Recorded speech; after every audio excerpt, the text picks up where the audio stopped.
काम क्यों करते हैं? पैसा कमाने। पैसे का क्या करते हैं? खर्चा। पैसे का क्या करते हैं? खर्चा। खर्चा करते हैं मार्केट में, जो अपने आवश्यकता की चीजें होती है वो लाते हैं, वो करते हैं मार्केट में, कहीं पे रिटेल दुकान होती है मार्केट में, ठीक है। और जितना अपन कमाते हैं उसका ज्यादातर भाग खर्चे में चला जाता है और बचत बहुत कम होता है। आप लोगों ने अभी तक जितनी कमाई की होगी उस कमाई में से कितना रुपया बचा आपको पता होगा। मेरी उम्र हो गई है 53-54 साल, अभी बैंक बैलेंस कुछ नहीं है, जितना कमाया होगा खर्चा सब खर्चे में गया। देखता हूँ तो बैंक बैलेंस में होगा 2-3 लाख रुपए, जैसे जैसे करके बचाए होंगे। और मैं बताऊं खर्चा हो जाता है तो खर्चा हम कहाँ करते हैं? कोई भी अपने जीवन जरूरत की वस्तु लाते हैं, जैसे सुबह उठते हैं पेस्ट लाते हैं और साबुन लाते हैं, हल्दी धनिया मिर्ची घर की कोई भी चीज लाते हैं, वो कहाँ से लाते हैं? रिटेल दुकान से लाते हैं, मार्केट में जाते हैं। अपन हुए जैसे ग्राहक, और ग्राहक को भी रिटेल दुकान से सामान खरीदता है, और ये कहाँ से लाता है? होलसेल वालों के यहाँ से। ये कहाँ से लाते हैं? डिस्ट्रीब्यूटर के पास से। और ये कहाँ से लाते हैं? F and C and F नाम के ऐसे बंदे, कैरिंग फॉरवर्डिंग वाले, और ये लोग लेते हैं कंपनी से। अब ये लोग इसको बोलते हैं ट्रेडिशनल ट्रेडिशनल बिजनेस बोलते हैं इसको। कोई भी चीज अपन खरीदते हैं मार्केट से लाते हैं, लेकिन मार्केट में अपने को पता कैसे चलता है? इन सब लोगों के बीच में एक एडवर्टाइज करने वाला होता है। ये कोई भी कंपनी चीज बनाती है और इन लोगों को देती है, ये बहुत बड़ा डीलर है एक राज्य का, उसको देती है, फिर बोलती है ये माल आपको मार्केट में सप्लाई करना है। तो ये बोलते हैं कि हम मार्केट में सप्लाई तो कर देंगे, लेकिन इसे खरीदा क्या कौन? पता कैसे चलेगा लोगों को कि ये माल मार्केट में मिलता है, सामान मिलता है?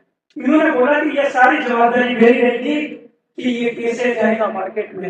इन्होंने जैसे कि एडवर्टाइज वालों को भगा, जैसे सिल्वर सिटी को भगा, लक्ष्य साबुन का एडवर्टाइज करती है कि मेरी सुंदर का कारोबार है लक्ष्य, जबकि सिल्वर सिटी के कोई इलेक्ट्रिक लक्ष्य साबुन यूज नहीं होता है, लेकिन वो एडवर्टाइज करती है। उसे कैसे लेते हैं और उस साबुन का प्रभाव इस ग्राहक पे कैसा पड़ता है, उसकी चमड़ी बिगड़े, उसको नुकसान हो क्या नहीं, उसका उससे कोई लेना देना नहीं। तो यहाँ कोई भी चीज जैसे 50 रुपए में बनती है, वो यहाँ आते आते 100 रुपए हो जाती है। ये लोग इनको देते हैं, इनको देते हैं, यहाँ देते हैं, वो ये रिटेलर वाले 50 वाली 100 रुपए में चली जाती है, जो वो 50% पैसा इसके बीच में चला जाता है सारा का सारा। इससे अपना क्या नुकसान होता है? ऐसे खरीदने से पहला तो नुकसान होता है अपना को सामान कोई भी महंगा मिलता है। दूसरा नुकसान ये होता है कि लगभग 70% सामान डुप्लीकेट मिलता है। इन लोगों को कोई मतलब नहीं है कि कैसा सामान जा रहा आ रहा है, तो बोलते हैं दुकान पे जाके मार्जिन कितना है, वही चीज बेचनी है, इसमें मार्जिन कितना है, तो मार्जिन यानी उसी में ज्यादा मिलेगा जिस चीज में डुप्लीकेट होगा। अच्छी क्वालिटी की कोई चीज खरीदेंगे अपने, उसमें मार्जिन तो नहीं होगा। ठीक, सामान महंगा मिलता है। दूसरा नंबर सामान नकली मिलता है, नकली मिलता है। तीसरे नंबर ये बिना बिल के मिलता है, इसका बिल नहीं मिलता है और ऐसे वैसे दे दिया जाता है। तो अपने को क्या है, भारत सरकार को ना टैक्स दे सकते हैं ना कुछ भी नहीं दिया, और इसका खत्म। वापस दोबारा उनके पास जाओगे यार, अच्छा नहीं है तो वो बोलेंगे यार हमारी जवाबदारी आगे, ठीक है। और इनका वो रिश्ता भी पूरा हो जाता है, सामान दिया पैसा दिया रिश्ता खत्म। ये हमारा पुराना सिस्टम है, इसको हम बोलते हैं ट्रेडिशनल मार्केटिंग, ठीक है। अब जो हम आज जो बात कर रहे हैं सब में वो जल्दी जल्दी कार्यक्रम दिया गया है कि अब हम बात कर रहे हैं direct selling method DSM. Sir ये डीएसएम 1959 में यूएसए से शुरू हुआ और हिंदुस्तान के अंदर 1996 के अंदर एंट्री हो गया था, और 1996 से 2015 तक ये ऐसे ही चलता रहा, घटे घटा इधर उधर। फिर ये 28 सितंबर को 10 सितंबर 2016 को रामविलास पासवान अपने जो मुख्यमंत्री थे उन्होंने एक गाइडलाइन जारी की इस पे और एक सिस्टम और कानूनी रूप से शुरू गाइडलाइन के हिसाब से शुरू किया गया ये डायरेक्शन फिर उसके बाद में इसको अपने 9 दिसंबर 2021 को इस सिस्टम को हमारे भारत के संविधान के एक्ट के अंदर लागू कर दिया गया था कि ये डायरेक्ट सेलिंग मेकर हिंदुस्तान में एक कंपनी संविधान नीति नियम के अनुसार लागू। उसके बाद में 2023 के अंदर इस सिस्टम में अपने यूनिवर्सिटी में एजुकेशन शुरू कर दी जिसमें पीएचडी, एमबीए, बीबीए इस तरह की डिग्री है जिसके आने वाले भविष्य के अंदर बच्चे पढ़े लिखे डिग्री करके इस सिस्टम को फॉलो करें क्योंकि आने वाले समय में डायरेक्ट सेलिंग मेथड का ही भविष्य है। इस सिस्टम डायरेक्ट सेलिंग मेथड के भविष्य की इस बारे में थोड़ी और मैं आपको जानकारी देता हूँ। डायरेक्ट सेलिंग मेथड में क्या होता है?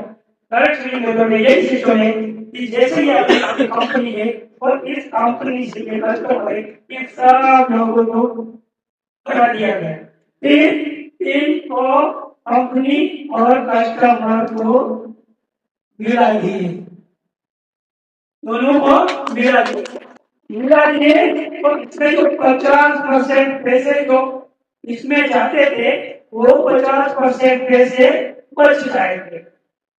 बच जाएंगे तो कंपनी ने बोला कि सामान के साथ हम पहुंचाएंगे और वहां से यहाँ आकर आप ले लेना तो ये 45% पैसे बीच में बचेंगे वो आपको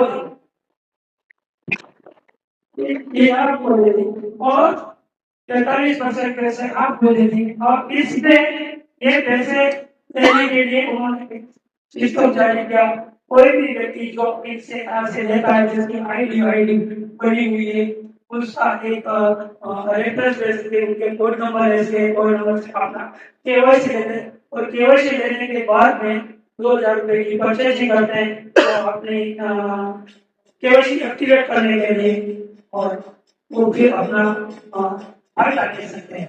वो फायदा पहला फायदा ये होता है कि सामान एकदम सस्ता मिलेगा मार्केट रेट से कम रेट लेकिन मार्केट के क्वालिटी से एकदम अच्छी क्वालिटी।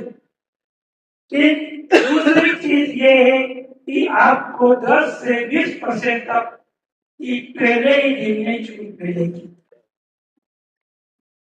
फिर यहाँ से तीसरी ये है 30 दिन की मनी बैक गारंटी दी जाती है जिसके अंदर आपको 30 दिन में कोई चीज अच्छी भी ना लगे तो आप आकर उस चीज को रिटर्न कर सकते हो वरना मार्केट के अंदर आप कोई भी चीज कर लेने जाओगे तो आप इस दुकान से ली और उधर रखी तो आपको कोई भी व्यक्ति बोलेगा ले जाओ आपने नहीं देखा 30 दिन की मनी बैक गारंटी मिलती उसके बाद में 5वां फायदा आपको ये मिलता है आपका एक नया रिश्ता इनके साथ में जुड़ जाता है और इधर कोई रिश्ता नहीं है फिर उसके बाद में रिश्ता जुड़ने के बाद में आगे फिर अगर आप यहाँ से बेनिफिट लेने के लिए अगर आप काम करते हो आगे तो आप जैसे ही आपको 5,000 का बिजनेस होता है 2% मिलता है बोनस परफॉर्मेंस बोनस और 2% से लगाकर 3.5 लाख तक का बिजनेस होता है उसमें 5% अपनी खुद की खरीदी के दर्शाते ये इतना बेनिफिट इनसे मिलता है और ये इतना बताया मुझे इतनी अनुमति दी गई है बताओ इतना मुझे सुना उसके लिए आपको धन्यवाद।